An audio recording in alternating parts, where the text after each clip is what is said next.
All right, good evening and welcome to this edition of History and Highballs as part of the North Carolina Museum of History's History at Home initiative. We're so glad that you're joining us for this evening's program, History and Highballs Revival 1869. My name is Stacy and I handle adult education over at the museum. So whenever you join us for one of these History and Highballs programs, you and I will get to spend the evening together listening to some incredible stories about North Carolina places and people and what makes our state so awesome. Tonight's program is just one of many exciting virtual offerings available through MOH. So if you'd like to learn more, please head over to our website at www.ncmuseumofhistory.org. We'd like to take this opportunity to thank our North Carolina Museum of History Associates and Foundation for making tonight's program happen. Our associates and foundation provide crucial funding and support to the museum, which in addition to many other things, helps make programming like this evening's event happen. If you'd like to learn more about becoming an associates member, we invite you to head over to their website at www.ncmoha.com. We'd also like to take this opportunity to thank those of you who graciously donated funds towards this evening's program. We do our best to keep our programming free to attend, but there are costs associated with keeping these series going, and we continue to be so thankful for your gracious support of the museum. A few quick housekeeping notes for this evening. We ask that you please keep your mics muted throughout the entirety of the event, and that if you have any questions for our speaker, so please type them into the chat function located at the bottom center of your screen. At the end of the program, I will ask the speaker as many of your questions as time allows. All right, so it is my honor to introduce this evening's speaker, Malia Christie, co-founder of Revival 1869. Malia is a North Carolina native with a degree from UNC Chapel Hill in journalism and mass communication. She's also a mixed media artist specializing in abstract figure painting. Having worked for many years in the hospitality industry, her love of art and cocktails led her to partner with her friend Mike Stojic to open Revival 1869, a drinkery located in historic downtown Clayton, where they specialize in pre-Prohibition era bartending, creative craft cocktails, and live jazz music. Malia, I'm going to turn it over to you. Welcome. Thanks for being with us tonight. Thank you, Stacy, so much for reaching out, and thanks to you all for joining me and us here at Revival, virtually, of course. I know times are strange. And thanks so much, of course, to the North Carolina Museum of History for inviting me to speak as a part of their History and Highballs program. This is dope, if you didn't know already. But let's start out though. Total transparency. Stacy knows this too. Although my partner Mike and I, we have a YouTube channel called the Revival Social Club, where we do kind of exactly this. We talk, cocktails, cocktail history every week. But I'm not gonna lie, those are pre-produced, and this is a little bit different doing it live for so many of you. But I mean, I'm not nervous. Are you nervous? I'm not nervous. It's going to be fine. It's going to be great. But I will go ahead and just tell you a little layout for tonight. The way it's going to happen here is I'm going to be telling you about 70 to 80% truth. And then about 120%, we're just going to have a good time, guys. And that adds up to 200 to 210%. But that's why I was invited to speak by the Museum of History and not the Museum of Math, because a whole museum filled with math, gross. I'd be so bored. But the reason I say that is because history has so many versions. There's names, there's facts, there's dates, there's hard proof, and then there's a lot of stories and folklore that make up history. And you gotta kind of approach cocktail history and all history like that. Otherwise it's kind of like me saying, tell me the history of lying, but only tell me the true parts. It's kind of like you gotta hear all the parts to really be able to appreciate the history of something. So I'm not going to start from just booze's beginnings, because that would be a super long Zoom meeting. And even with all the booze on the wall, that wouldn't be enough to get through. And so we're going to talk tonight about the cocktail in and of itself. its creators, its name, where that came from through the cocktail's rise, fall, and eventual, resurrection. Okay, but first, challenge, homework, learning at home. I need you to picture something clearly, just picture it very precisely. And it is Tom Cruise. Yep, Tom Cruise and that box office hit cocktail that everyone loves. And now, promptly and thoroughly, I need you to sanitize your brain from that image, because that is not what we're doing here today. We're discussing the forefathers of bartending and the craft and not the crap in cocktails. Sorry, Tom, love you, Scientology, go team. But so cocktails they're often misperceived as a purely American invention. Shocker, because Americans, we love to think we invented everything. However, what we've come to know as a mixed drink wouldn't really be so if it wasn't for India.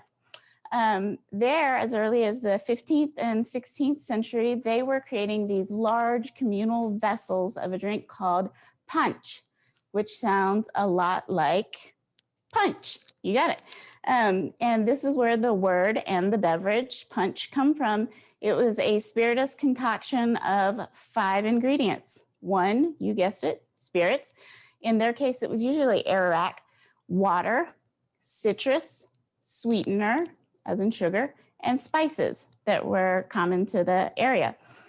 But of course, as India became colonized, then we start to see punch showing up in Europe and being consumed in copious amounts. I don't know if any of us know, but the European, they like to drink a little bit, just like their American fellow friends. But although, distilled spirits, that goes back as far as China, 1000 BC. And then even after that, there were medicinal spirits and liqueurs that were being made by doctors and by monks and aristocrats who just had the time and resources and money.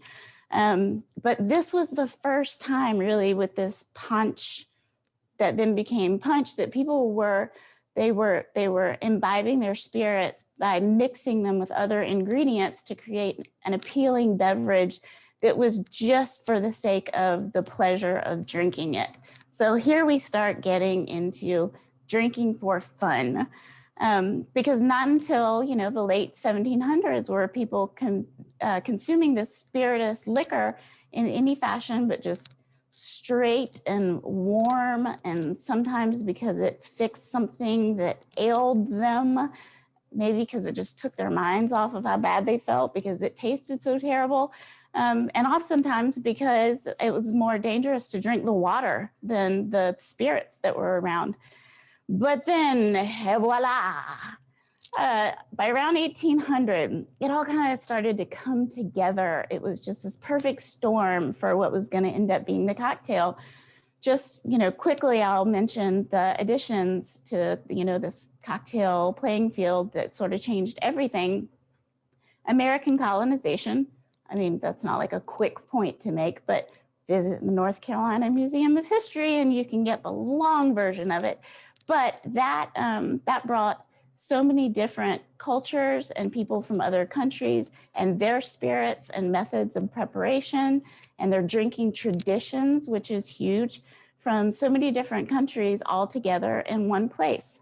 I believe they call it a melting pot. I did not invent that, but I did stay at a Holiday Inn Express last night. So I know that's a terrible joke. That's a terrible joke. I don't care. But so colonization. And then carbonation, that was big. That was invented in the late 1700s. And everything is more gooder and funner with bubbles in it. I challenge you to fight me on that one. Then the biggest development of all was ice. No, ice was not created then. If you think ice was created in the late 1800s, you really need to visit the Museum of History. It wasn't invented, but people started figuring out ways to harvest it from these larger lakes and to transport it. And with ice came endless possibilities for drink mixing and presentation. And I challenge you right now, you name a mixed drink that tastes awesome at room temperature, and I will make you 12 Ramos Gin Fizzes right now. But God love you. I love you. We all love you. But whatever you can think of, you are absolutely wrong. Nothing in a glass tastes good that has booze in it, room temperature, besides a really good whiskey and, I don't know, macaroni and cheese. I do like that. That's might be weird, but it's delicious. Try it at room temperature. Then, of course, in 1803, refrigeration was invented. So you could keep juices and syrups and things like that cold. And then finally, in 1826, the genius Robert Stein, he invented the column still. So the production of spirits just went up thousands of percentages, Museum of Math, remember? And so the booze that was being distilled and created was it was so much better. And it was not something anymore that was just being made, in the backwoods, or just with no regulation or with no scientific purpose that, would just leave you feeling like crap and maybe blind in one or both eyes. So the term cocktail finally was first seen in a British newspaper in 1798, but that term was just kind of loosely floated around, and it wasn't truly defined as we know it until 1806, when a New York newspaper deemed it a stimulating liquor drink composed of any kind of spirit, sugar, water, aka ice, and bitters. But then, let's take a fun aside. There's one of my idols, David Wondrich. Yes, this is him, the man, the legend, the genius. He is definitely one of my mentors and the people that helped me develop such a passion for cocktail bartending. And he's really pretty much the authority on cocktail history. He was also, here's a fun story, one of my instructors at Bar Smarts in Philadelphia. And also I had to do my practical exam part in front of him one-on-one as my judge, which was the most riveting and terrifying and amazing moments of my life. But I have something to admit. I like to think David is watching this, but he's probably not. But if he is, I think in that exchange, I ended up with your mixing spoon and you ended up with mine. But fear not, if you ever come here to visit us at Revival, I will self-induce death from excitement. And also your spoon is displayed lovely in a glass case, and we will right that wrong. But in his 2007 book, Imbibe, which if you're a history buff, and I feel like you are, if you're here, or maybe you just like to drink a little bit, you should absolutely get this book, Imbibe. And then he also has another book, Punch. But in his book, Imbibe from 2007, he says that the word cocktail could also be a reference to something known as gingering. Gingering is, stay with me, I did not invent this. This is according to the authority. Gingering is when maybe you would have an old horse who had kind of lost some of its pep and you needed to sell it. And so the owner of said horse would take a huge chunk of fresh ginger and, right up the beep boop, and that would make him perk his tail up and be more available for sale. See, people, this is what I'm talking about. Versions when it comes to history. You believe what you like, but I think that's a pretty cool story. But it was around the turn of the century when drinks, or cocktails, as we now know they're called, they start to get real good. We've got, flips and toddies and slings and punches and sours and highballs and all of these amazing things. But this was due to kind of the modern conception of a bartender, that came to be a true thing. Oftentimes there'd be just kind of this one fella who was managing a hotel or an inn, and he was running the tavern and the food, and he was acting as the bellhop, and he was answering the phones or the telegrams, or I don't know what they were. And then he was just slinging whiskey down the bar to the guests who were coming and going. But around this time, true dedicated bartenders started to make huge waves in Europe and America.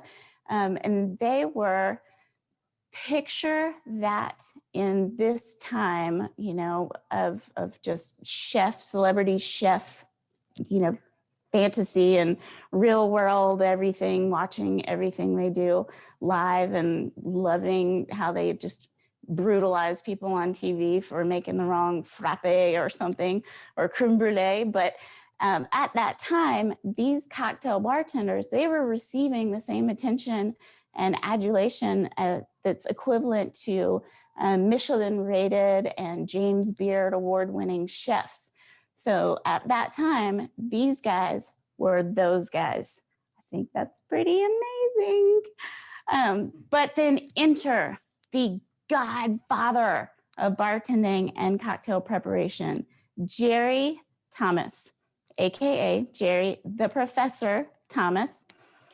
He was one of those American bartenders, and he wrote one of the first and possibly the most prolific comprehensive recipe book for cocktails, The Bartender's Guide, or How to Make Drinks. That book was basically an encyclopedia of mixed drinks, and it became a standard bearer for all bartenders who wanted to really get into making these amazing crafted drinks. And although they would, and still to this day, that's what we do. We very adapt and modify cocktail creations to become something of our own. Practically every cocktail known is either strictly or loosely based upon one of the mixed drinks in that book. The fact that that man knew back then that if we all did what he invented then, now we'd be onto something. Brilliant.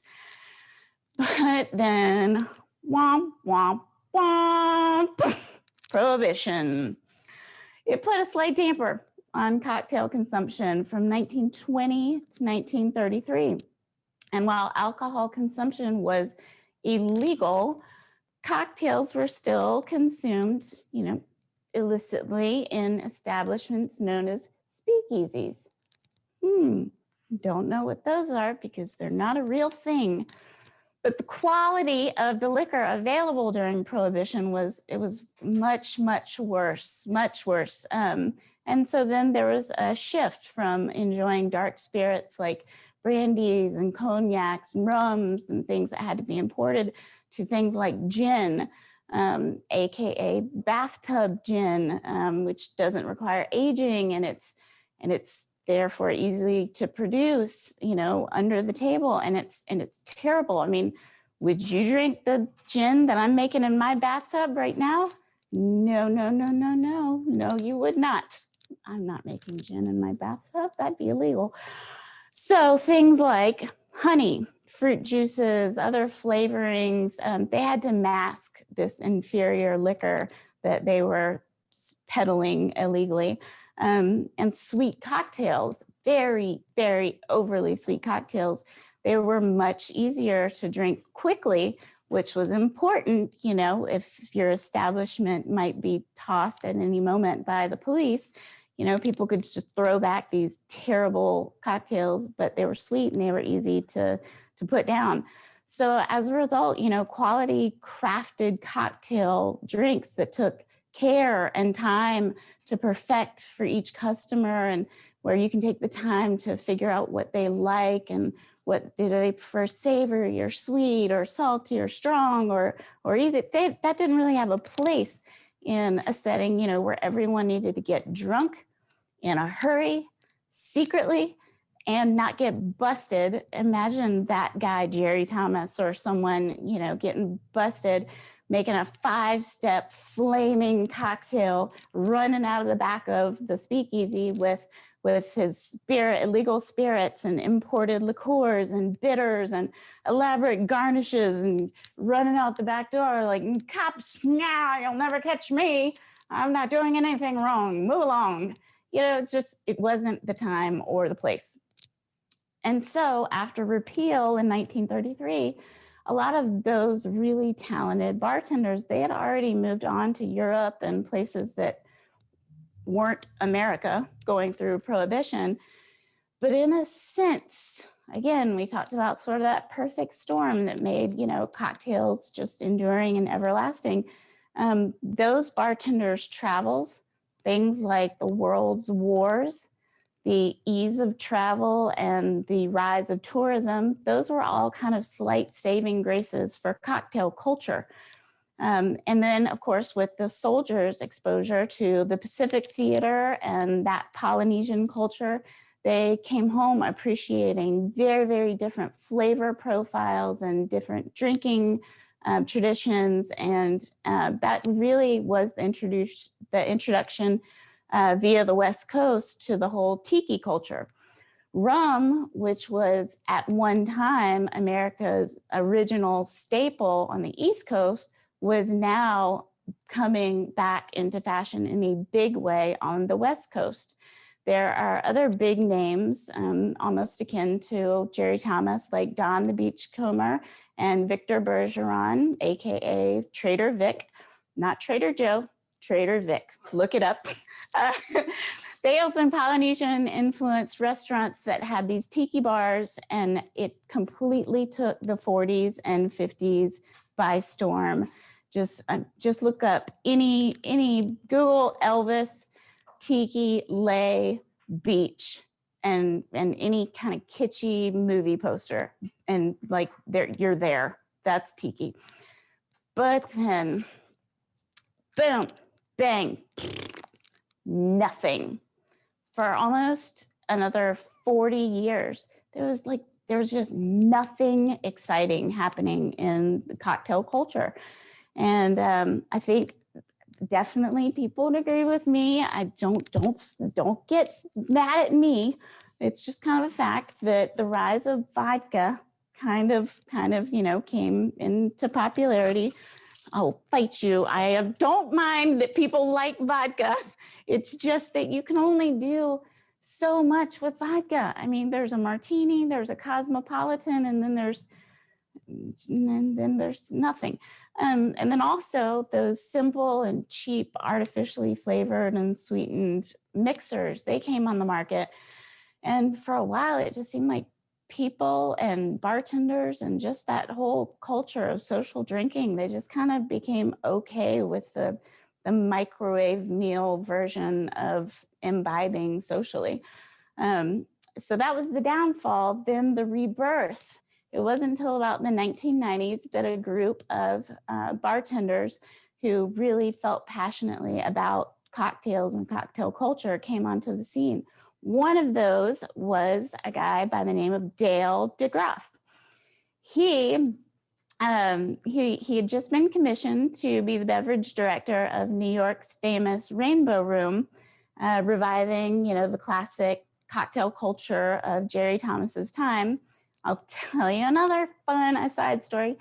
He was one of my instructors as well, Bar Smarts Philadelphia, and the stories this man would tell, you could not replicate a life like his, or the people he had met, or the way he just so eloquently incorporated all the cuss words into his stories. And it was still just so endearing. And gosh, again, one of those forefathers that I look up to so much. But so he was really passionate about doing something different this time, with the bar program. And he wanted to bring back the methods that were a priority during Thomas's heyday: fresh squeezing citrus, making syrups in-house, in place of those pre-mixers and really taking the time to prepare these quality spirits and mixed drinks that were the pre-prohibition cocktails. Now, fast forward to today. Nowadays, we are in what I like to call the era of the educated drinker. I am almost certain that I invented that term, but I've been saying it for years. I didn't make it up right now, and feel free to check me on that. I don't mind being wrong, but I like to think I'm right. This is the era where people have they've got a genuine vested interest in classic cocktails, but also evolving and innovative new cocktails. And included in that interest are the ingredients and the preparation that go into it. I know this to be a fact because when I'm in the well making cocktails for you, you're looking over it like this, like, what's in there? What was it? What am I gonna taste? Tell me all about it. And if you go to any craft cocktail bar, you'll find that the seats directly in front of the bartender's well, I know all my compatriots can tell you, those are the most coveted seats in the house, which is much like, having backstage passes at a concert or sitting at the chef's table in a really nice restaurant. People just want to be able to be right there in the splash zone, watching us mix things and stir and double shake and flame everything. And they ask questions. And I think it is the coolest thing. So then, after Dale DeGraff and those group of innovators, kind of re-innovators came in, then there really became those most influential cocktail bars in America, some of which are still around. But New York was a huge hub for all of that, with Employees Only, Angel Share, Death and Company, Pegu Club now. Then there's the Zigzag Cafe and Rob Roy, which is in Seattle. Smuggler's Cove, if you love tiki, you should go to San Francisco because that will be your moment and place. And then, places all over the country, Portland, Seattle, California, Florida. If you go to any state these days, there should actually, I'm pretty sure there are at least one or more places that you can go and get these really amazingly crafted cocktails. And then the last thing is something that we really, really help to promote, but it's kind of come along naturally and we think is amazing, is the tendency of the trend of home bartending and hobby mixology. I'm going to make a couple of classic cocktails here for you guys now. So get out your note-taking gear, as my partner Mike likes to call it. Marine Corps. Right? Is that how you say it? I'm sorry. Get out your note-taking gear because I'm going to give you the exact recipes and I'm going to show you how to prepare these cocktails for yourself so that you can dazzle your friends and family. And if you did enjoy this little talky talk we just had and the cocktails that I'm about to make, please do check out our YouTube channel. It's called The Revival Social Club, where Mike and I go on, every week we release an episode and it's pretty much a lot of this just pared down to about 10 minutes. So a little cocktail history, we show you exactly how to make cocktails and everything you need for them. And then just shenanigans upon shenanigans upon shenanigans. We're gonna start off with a whiskey sour. Get your note-taking gear out because I expect to see beautiful whiskey sours made by all of you.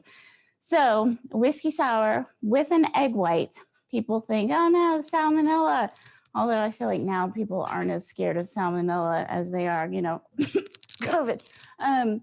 But don't worry about drinking an egg white cocktail. It adds so much of a different layer of the flavor profile.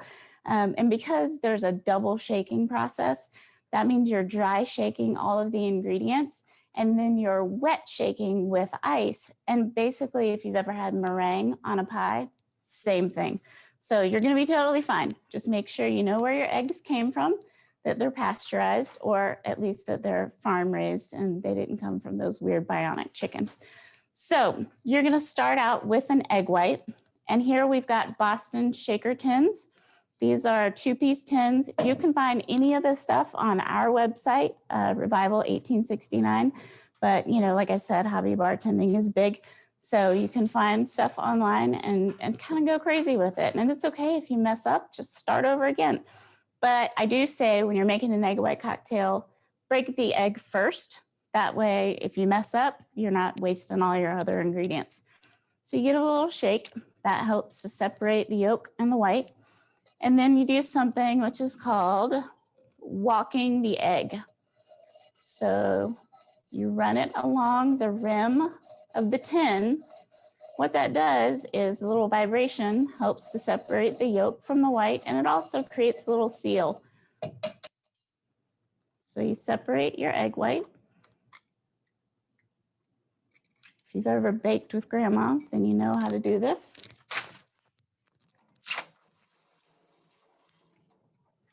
Then you're going to want to do 1.5 ounces of bourbon. You're going to want to try to use something that's in the kind of mid-90s range because you don't want it to get lost behind the egg white and the sweet and the sour. So 1.5 ounces, I'm using Elijah Craig, it's 94 proof. And then 1/2 ounce of fresh squeezed lemon juice. Citrus must always be fresh squeezed, never that store-bought or old stuff. And then 1/2 ounce of simple syrup, which you can make at home easily. It's just white sugar and water, equal parts. So like a cup of sugar, cup of water, bring it just to a boil, and then save it in the refrigerator. It will last a long, long time. So now that you have your egg white, bourbon, lemon, simple syrup in here, you're gonna wanna seal your tins. And you always do it about an angle. That way you make this spine right along here. And then, you know, your ingredients are probably not gonna fall out. Hold it from the back and the front so that no one gets hit in the face, and then shake it. I mean, don't, you know, it's not a bachelorette party. Shake it like you've already been married for several years and you just had enough of it. Shake it, shake it, shake it, shake it, shake it.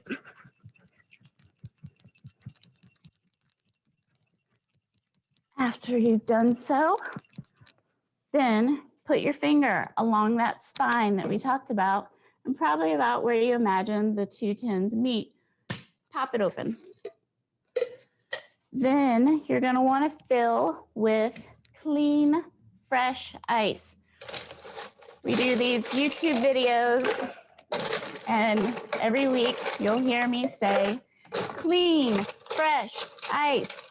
And I think Dave and Mike, probably everyone's so sick of hearing me talk about clean, fresh ice, but it's important. You don't want your whiskey sour tasting like fish sticks and you know, Jello pops. So give it a good shake, really hard shake, really hard. Good.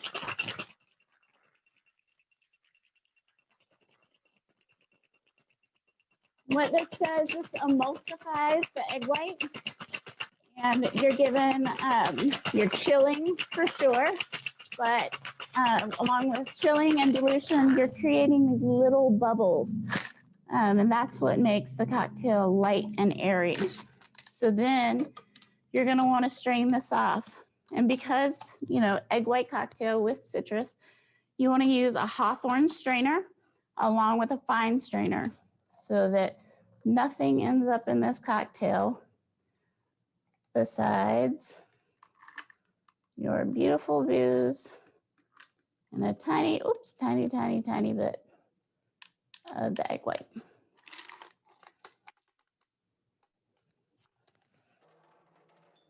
Finish it off with a little bit of Angostura bitters, just because that makes a good nose on the cocktail. 80% of taste is smell. And so when people bring this up to their nose, it'll smell like the Angostura and then taste like heaven.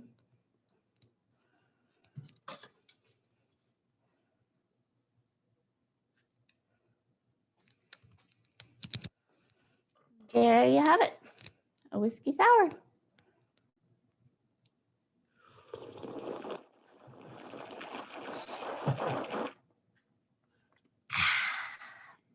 nice.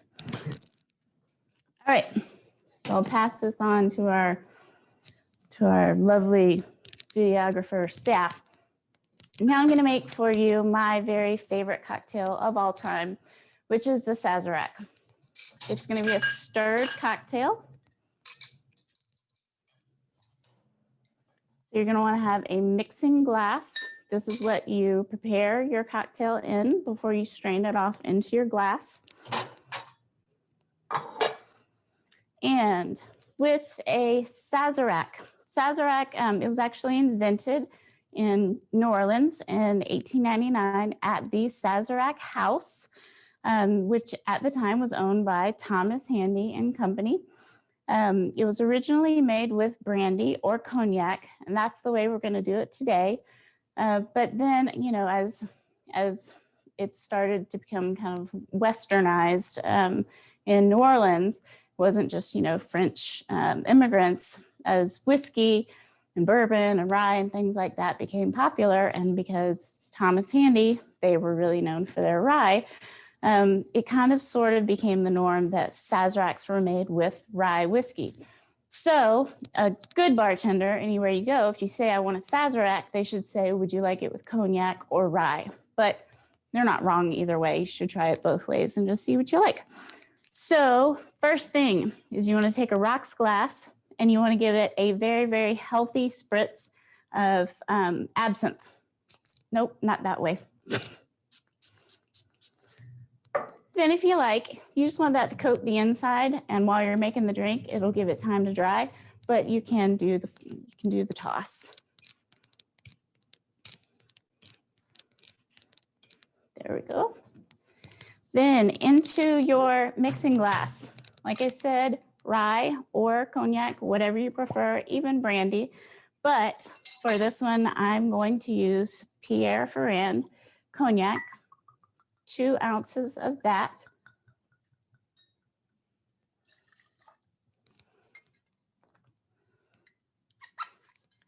Then you're going to want to use a bar spoon of Demerara, which I don't have out, but this is part of cocktail bartending, is you got to grab things on the fly. Elevator music, Dave. Do it quickly. Elevator music. There we are. Here we are. And I'm back. So you're going to do a bar spoon of Demerara sugar. That is a Demerara syrup. It is a rich, simple syrup where there's 2 parts of Demerara sugar or turbinado sugar, which you should be able to find in the grocery store, to 1 part of water. And you just bring that to just under a simmer, take it off the heat, and keep it refrigerated, cold. It'll last forever. But so 1 bar spoon of that.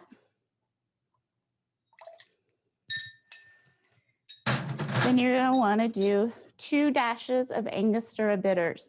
You can find them, they will look like, I don't have one on me, but you can buy them in the store, the Angostura bitters. We just have them in a Japanese bitters shaker. And so we do 1, 2, big dash like that. But the important ingredients in a Sazerac are Peychaud's bitters. Peychaud, Sazerac, Thomas Handy, all around this time. That is how the Sazerac came to be born. Couldn't have happened without all of those people and all of these ingredients. So they say 5 to 6. Some places will even do up to 8 dashes of the Peychaud's bitters. So I'm going to go with 6. There we are. Ice. What kind of ice? Clean, fresh ice goes into your mixing glass.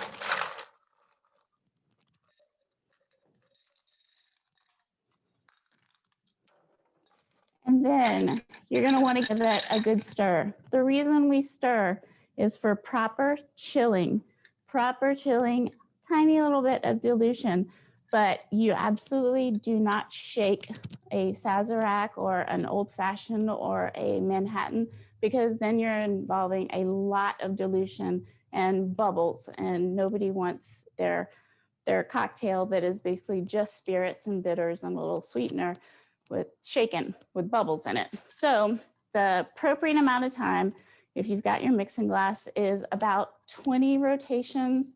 Depends on how quick you are in stirring. But a good thing to pay attention to is as you start to notice that there's condensation forming on the mixing glass.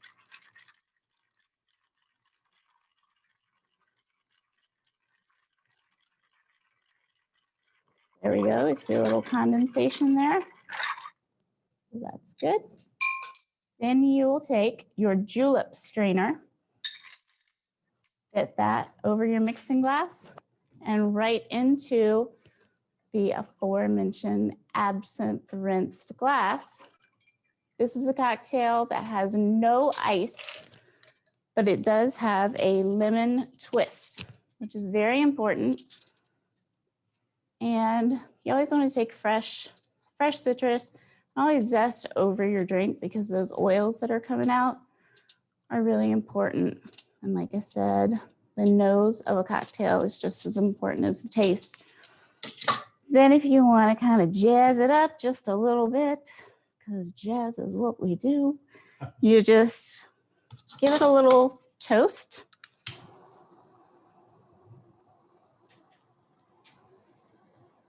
One of my favorite things about being a cocktail bartender is that I get to play with fire on a daily basis. Then you've got your twist.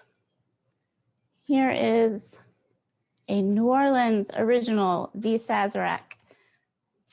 Give it a flip. Cheers to you guys. I hope you enjoy these cocktails being made. And if you have any questions, please do let me know. And I'll try to answer as many as possible. But that's it, folks. That was so awesome. Thank you, Malia. We've got quite a few questions for you. Let me get my ears in real quick. Sure, yeah. There we go. All right, so we have got a couple questions. Okay. First question is from Michael. He says, how quickly should the cocktail be consumed after it's made? Can you take your time, or does it need to be immediate? That's maybe my favorite question I've ever had in life. How quickly should the cocktail be consumed? It depends on how many breaths you feel like you need to take in between swigs or chugs. I would say though that things that are shaken with citrus, you really don't want to let those sit for too long. And things that are over ice, anything that's going to be a shaken drink, you really don't want to let it sit for too long because then it's going to become very watered down. And a lot of time you'll start to notice separation in the ingredients. When it comes to a stirred cocktail, such as an old fashioned or a Manhattan, things of that nature, it's more of a sipping drink. And as it goes from its optimal chilled to closer to room temperature, the flavors and the flavor profile and the nose on it is going to continue to change. So that's something that's good to just kind of take your time. Also, I'd say it doesn't hurt, depending on what your plans are for that evening, to take account of what proof your cocktail is. If you're drinking something that's a little lower ABV and you can knock back several of those, then good on you. If you're drinking, a few Sazeracs, or old fashions that are made with 100 proof bourbon, you might want to take your time a little bit. But then, of course, if you're sipping really great whiskey, neat, then literally you can take as long as you like on that one. But I love that question. Thank you, Michael. Okay, so our next question is from Alex and Scott. They said, what is Peychaud's Bitters? What's in it? Okay, Peychaud's Bitters, there's going to be a lot of ingredients that off the top of my head I cannot tell you, but it was invented by Dr. Peychaud.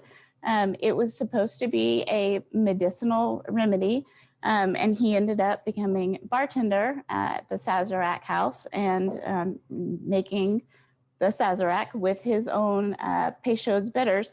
But I do know, I was talking to someone recently that it is, hold on, there's something really, really exciting about it.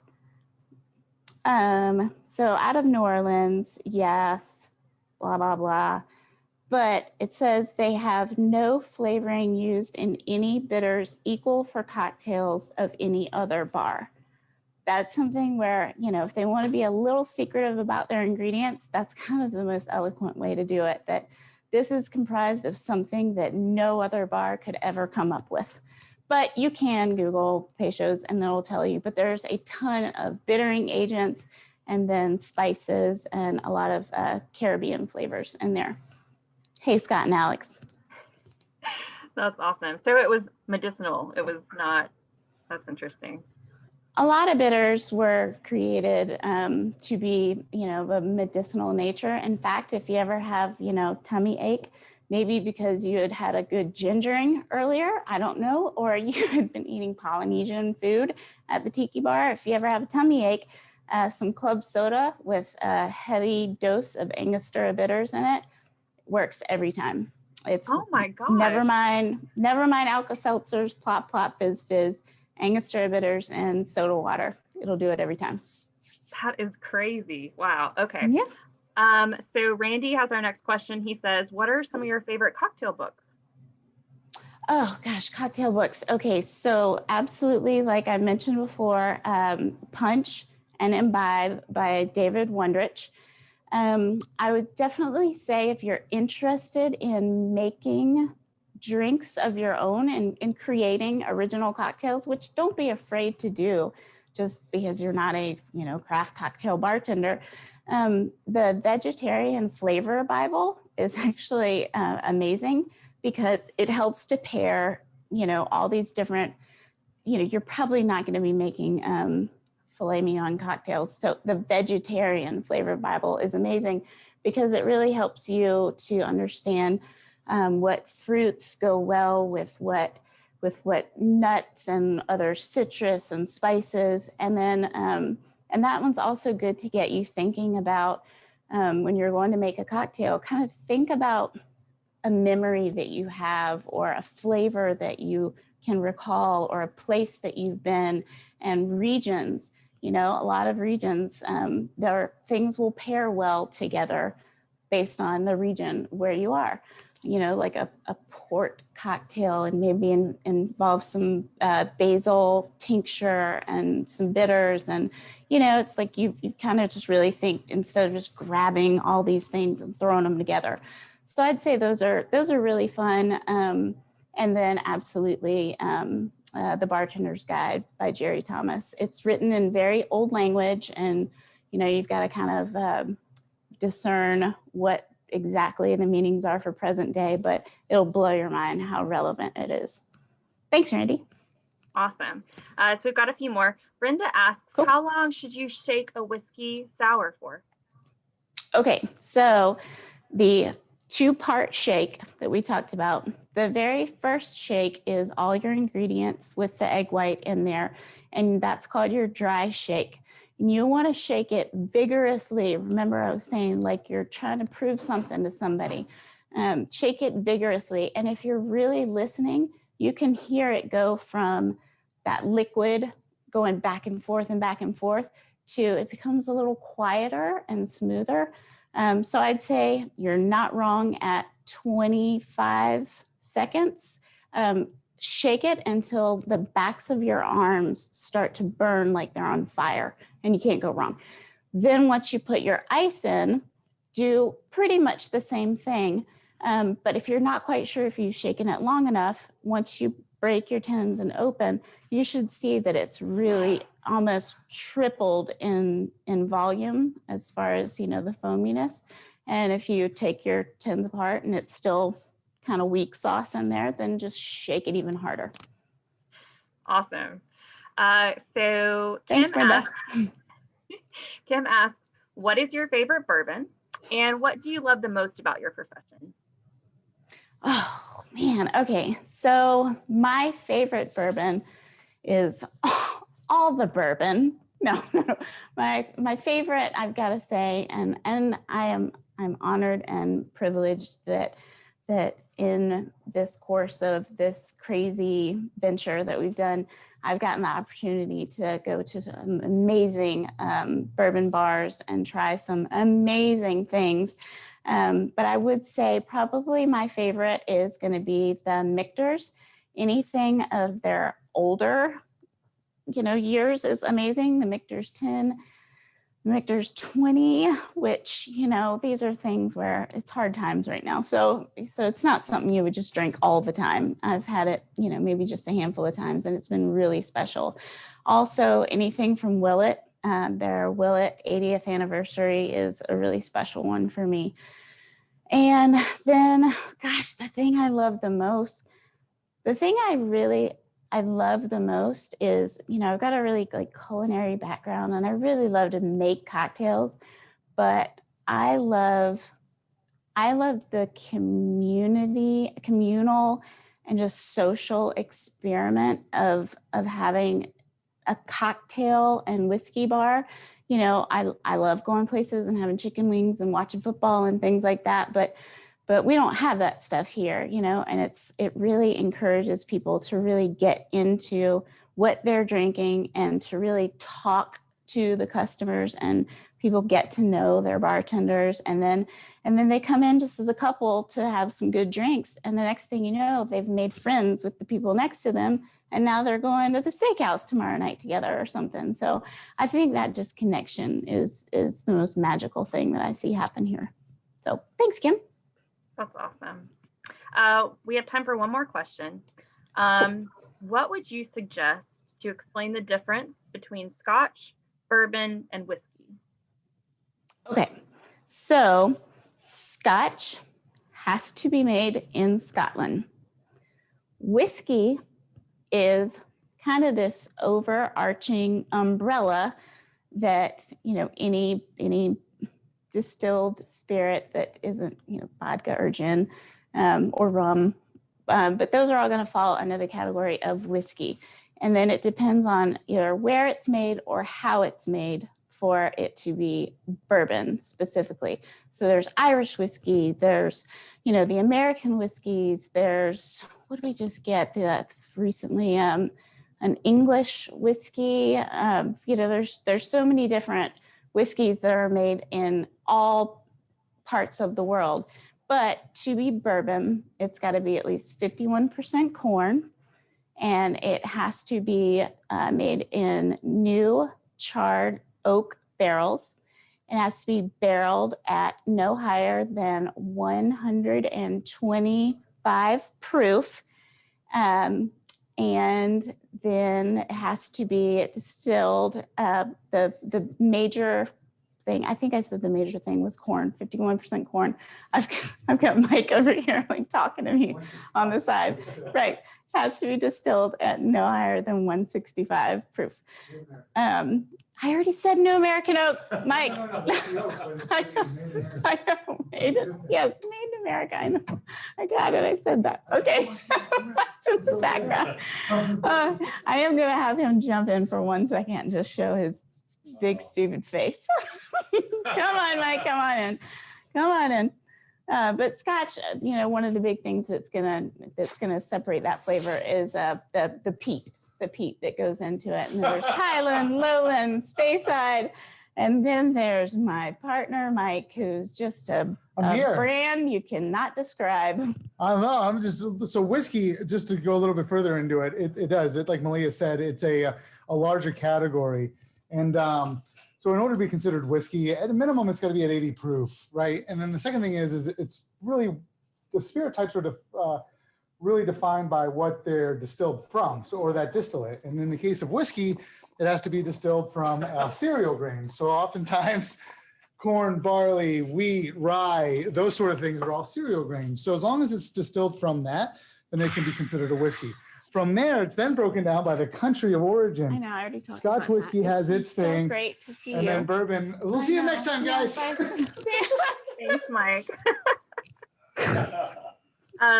So that rounds up all of our questions. We did have Brenda Porter said a few years ago, I went to a Valentine's Day mixer at Revival, and I learned to make my all-time favorite drink, the French 75. I still love it to this day. Oh, yeah, absolutely. Yeah, definitely. And for those of you who don't know what she's talking about, you can make that easily at home. A French 75. It was named after a French field gun. They said it packs as much punch as a 75 millimeter field gun. And it's 1 ounce of gin. If you want a French 76, 1 ounce of vodka, a half an ounce each of fresh squeezed lemon juice and simple syrup. Shake those up, pour them into a coupe glass, like I mentioned, and top it off with bubbles with some champagne. And boom, boom goes the dynamite. You've got a French 75 or 76. Thank you so much, Brenda. I love that. So that rounds out our program for this evening, you guys. Thank you so much for joining us. And thank you, Malia and Mike and your team behind the scenes for making this happen. We hope that you all will join us for our next History and Highballs program. That'll be on February 4th with Vidiri owner and operator Sam Rasco. We hope that you guys have a wonderful evening. We will see you all soon. Stay safe and have a great weekend. Bye, guys. Cheers, guys.